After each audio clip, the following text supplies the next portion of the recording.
President Trump recently called out Canada for causing problems with Wisconsin dairy farmers. His statements made during a signing ceremony last Thursday. Yeah, the president was referring to Grassland Co-op canceling milk contracts due to pricing policies. 75 dairy farms are losing their primary Canadian customers. This is sending ripple effects throughout the industry that could affect UP dairy farmers who sell their milk to Wisconsin customers. TV6's David Jackson reports. Canada, what they've done to our dairy farm workers is a disgrace. It's a disgrace.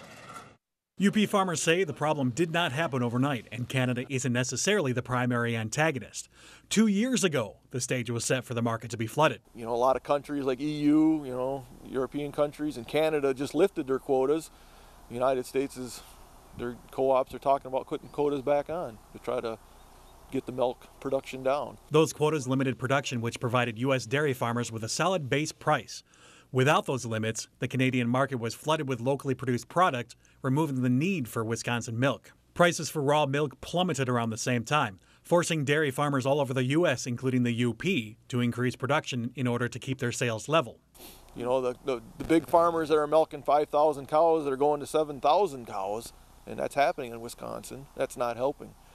But lower milk prices deems that you have to produce more milk to make the same amount of money. Reintroducing quotas could stabilize the markets, but the immediate problem of small farms like those in the UP being able to weather the change is a problem.